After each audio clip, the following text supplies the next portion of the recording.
You become advanced in your years. The first thing that goes is your memory. And the next thing that goes, the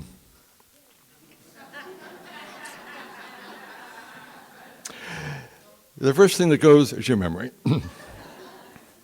Which reminds me of a story about two older couples who were sitting together having a chat. And one man said, I've been having trouble remembering things. So I started to take these classes in how to improve your memory. And the other man said, our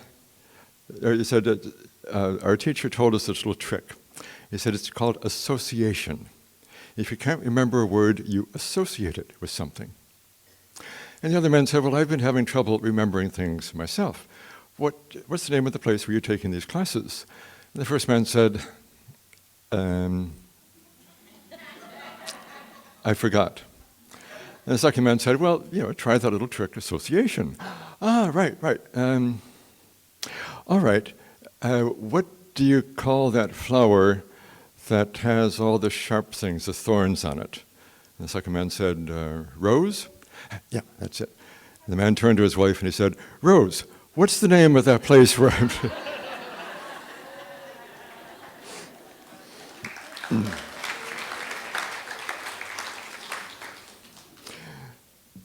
Memories. About 15 years ago, a Dublin woman told me this story that really happened to her. I don't remember her name, so I'll just call her the woman and the daughter. She had an elderly mother who she used to go to visit quite frequently, and because the daughter used to live in the house, she didn't knock, she just let herself in.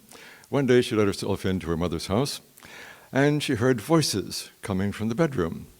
One voice was her mother's voice. The other voice was that of a woman. It sounded vaguely familiar, but she didn't recognize it. So she went into the bedroom, and there was her mother sitting on the bed, and there was a young woman, about 20 years old, sitting in the chair. And her mother said, come in, dear. You remember Mary Whelan, don't you? And of course, the daughter remembered Mary Whelan, one of her mother's closest friends. They had gone to school together. But Mary Whelan had died 10 years previously. And she went to look at the young woman sitting in the chair, and she had disappeared. And the mother said, oh, she's gone now. But we were having such a good conversation about the old days when we were young.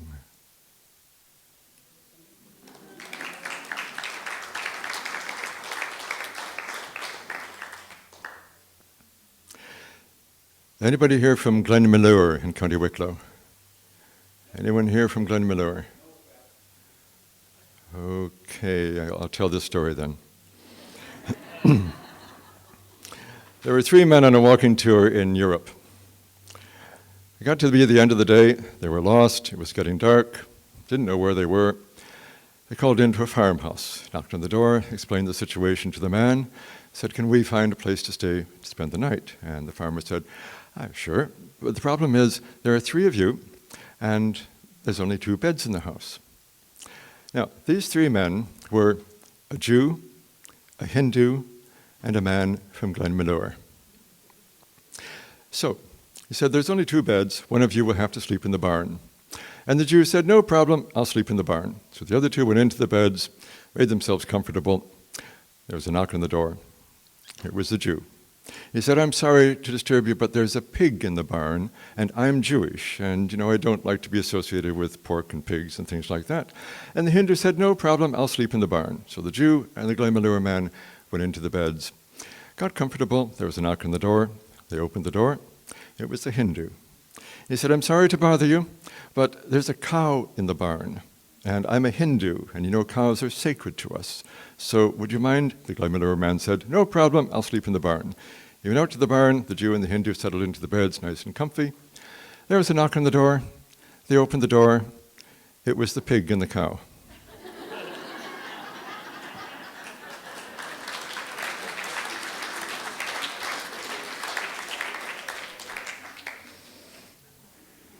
You thought I was kidding about the memory.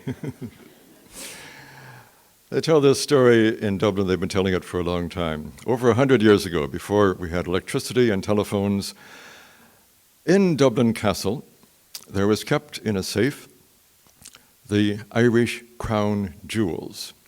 Now, later on, as you may have heard, they were stolen, but this is before that time. These were the jewels, the crown, and everything that the king or the queen or the prince of Britain would wear when they came over to their possession at the time, Ireland. There was a guard in Dublin Castle one night. There was only one guard there. After all, it's a castle. Who's going to break into a castle at night? But he was there just to make sure. He heard a tap, tap, tap on the wall, and he looked at where the sound was coming from, and a stone fell in, and a hand came in through the hole. And he thought very quickly, now, somebody's trying to break in to steal the Irish crown jewels. What am I going to do? I'm not going to go out there in the dark. There could be a whole gang of them, and they'd kill me. So, with great presence of mind, he got a rope, and he tied it around the wrist of the hand. And he tied the other end of the rope around something very solid, so the man could not extract his arm. And he waited until morning, and other guards came, and in daylight, they went out around the back of the castle to see what happened. They found a headless corpse. Obviously, there was a gang of them, and they reckoned that if one of them that was trapped could be identified, the rest of them could be identified. So all they had to do was to take off his head and take it away with them.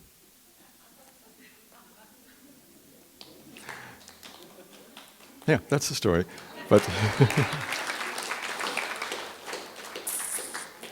that might not have happened. One of the prominent Irish folklore experts, Dr. Dáithí O'Hogoin, was telling that story a few years ago, but he was telling a version that was inscribed in cuneiform on baked tiles from Babylon, made 4,000 years ago. That is an old story. It's not to say it didn't happen at Dublin Castle, but maybe it didn't. And speaking of memories, before the 1940s, there was a doctor who used to go walking in the Dublin Hills with a friend. And one time he was walking in the Tala Hills near Killinarden, near Tala, and he met a local farmer named Malachy Horan. Some of you might recognize the name. The doctor got to be friends with Malachy, and Malachy had had a long life. He was in his 90s when the doctor published a book called Malachy Horan Remembers. It's a very thin volume. You can still find it in the bookshops. This was the story of Malachy Horan as told to his friend the doctor. I'll tell you one of the stories. If you have an idea where Killinarden is, near Jobstown, near Tala, and you think of where Naas is, farmers would take their animals into the fair at Naas, and they didn't mind walking in those days. They would start off maybe about midnight, and they would walk in, get their animals into the fair, see if they could sell the animal, have something to eat, meet with their friends, have a drink or two, and walk home. And Malachy went into the fair, and this would be about 100 years ago now. He went into the market at Naas, sold an animal, and visited with his friends, probably had a drink or two, and was on his way home well after dark. Now, being a countryman, of course, he wasn't afraid of the dark.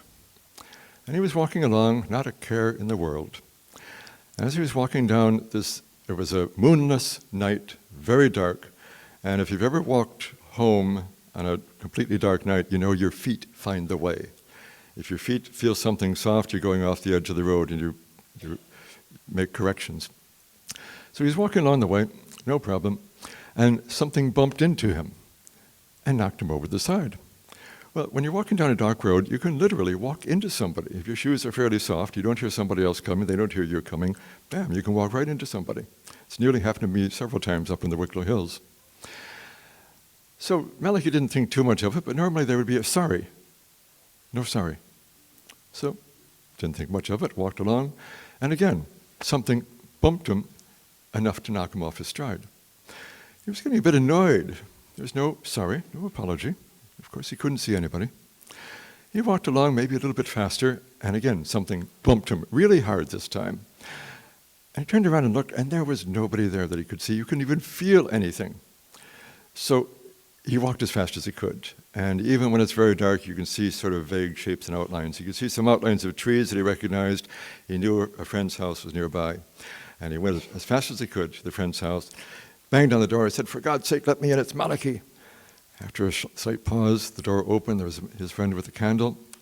The friend looked at Malachi, looked over Malachi's shoulder, said, "My God, man, get in here," and he pulled him in. And just as Malachi was pulled in the door, he looked around, and there was a man with no head standing there.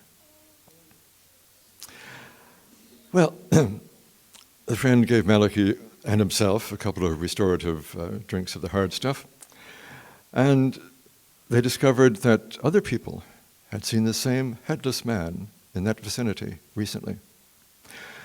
And they finally figured out, you know, the tram line used to go out to Pulafuka out there.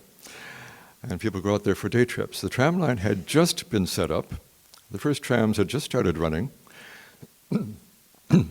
And a man had either fallen asleep or fallen drunk on the tracks. And the tram ran over him and cut his head off. And they reckon that's who that headless person was.